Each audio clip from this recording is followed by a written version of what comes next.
hablar de dos elementos fundamentales en el proceso de comunicación, que es la expresión oral y la comunicación no verbal.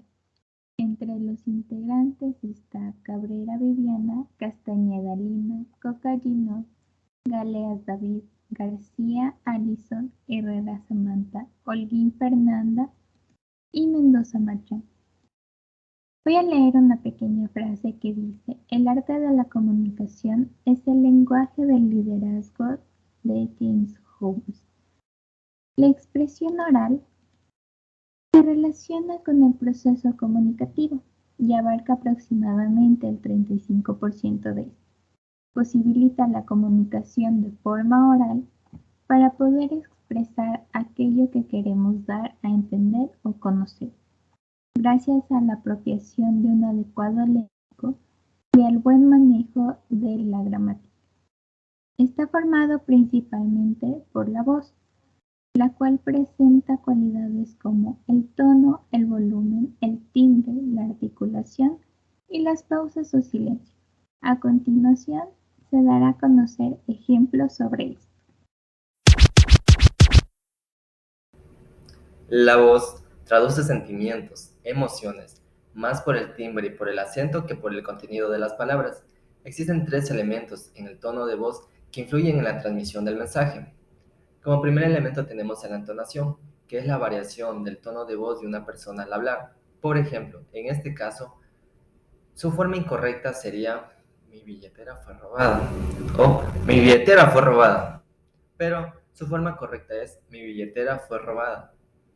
Debemos utilizar una entonación de nivel medio de acuerdo a nuestro entorno y circunstancia para una comunicación eficaz y efectiva. Como segundo elemento tenemos al ritmo, que es el número de palabras por emisión de voz. Por ejemplo, en este caso su forma incorrecta sería los asaltantes fueron delatados por un informante anónimo, pero su forma correcta es los asaltantes fueron delatados por un informante anónimo, utilizando un ritmo adecuado para que se entienda.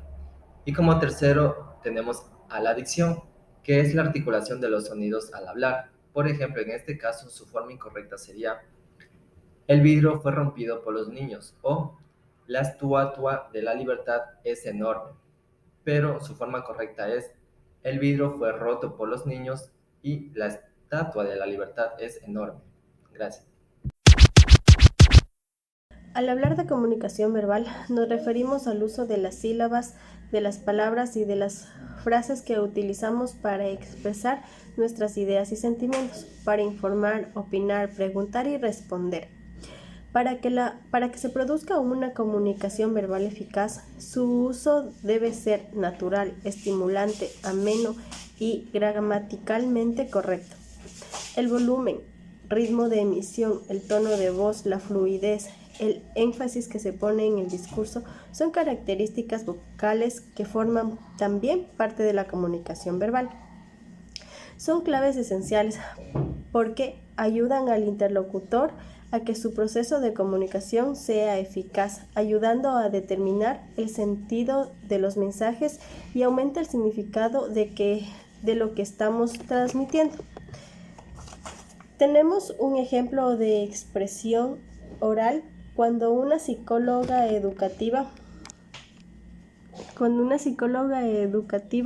trata con los niños para saber cómo está su estado emocional y dialogar con ellos para saber su estado en estas épocas muy difíciles de pandemia. El mensaje es uno de los elementos claves para la expresión oral, puesto que se tiene que tener en cuenta cuál es el mensaje que se quiere dar a nuestro receptor. Por ejemplo, en nuestro ámbito profesional tendremos que dar charlas motivacionales, por lo que debemos saber perfectamente cuál es el problema que padecen estas personas para que nuestro mensaje sea adecuado. Además de que pueda llegar a un momento de reflexión y pueda ser entendido perfectamente por estas personas. Vamos a dar otra frase que dice: lo más importante de la comunicación es escuchar lo que no se dice, de Peter Drucker. Comunicación no verbal es parte del proceso comunicativo y abarca aproximadamente el 65% de este. Genera un complemento para la comunicación verbal, debido a que nos ayuda a transmitir todo aquello que expresamos con palabras por medio de nuestro cuerpo. Está formado principalmente por el lenguaje corporal, que abarca gestos, movimientos, expresiones faciales, postura, la apariencia, etc. A continuación vamos a dar a conocer igual otros ejemplos sobre esto. Un ejemplo de comunicación no verbal es cuando usamos los dedos de las manos para enumerar elementos, asentimos con la cabeza cuando estamos de acuerdo y subimos los hombros para demostrar confusión o duda. Esto se lo conoce como gestualidad, que implica los movimientos que realizamos durante una conversación, ya sea con los brazos, los hombros, las manos o la cabeza. Este tipo de lenguaje no verbal refuerza el contenido del mensaje y suele utilizarse en cualquier contexto. Dentro de la comunicación no verbal tenemos las expresiones faciales, que son movimientos faciales o son un acto involuntario que refleja una reacción emocional ante un mensaje o un suceso. Esta respuesta se da en un instante y solo ciertas personas cuentan con la habilidad de controlar o disimular estas emociones. Expresamos 7 emociones básicas: alegría, tristeza, sorpresa, miedo, asco, ira y desprecio. Por ejemplo, si estamos escuchando a una persona que expresa un comentario racista u homofóbico, nuestra expresión facial claramente será de desprecio. Si esta situación incluso nos llega a agredir, seguramente podríamos expresar ira y hasta asco.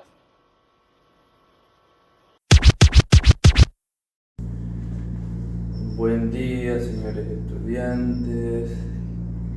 Continuando con la siguiente clase sobre la expresión corporal, recordemos que es importante tener una buena postura, porque eso ayuda a que podamos transmitir un buen mensaje. Alto ya. En este caso, vamos a hablar sobre la comunicación no verbal y sobre la importancia que tiene esta, en este caso la postura. Si vemos en este ejemplo un profesor cabizbajo, con las manos en los bolsillos, medio tartamudeando sobre lo que va a expresar. Es importante la postura corporal en el ámbito profesional y académico, porque la postura o una buena postura da un mensaje correcto sobre lo que queremos decir.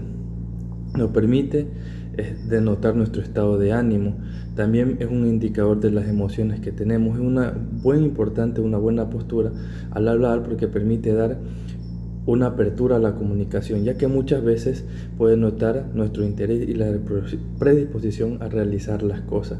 En el ámbito profesional, como futuros psicólogos, esto puede ayudar a que nuestros pacientes se adhieran a nuestro tratamiento y puedan aceptar lo que nosotros decimos, dándoles un buen y correcto mensaje al tener una buena postura.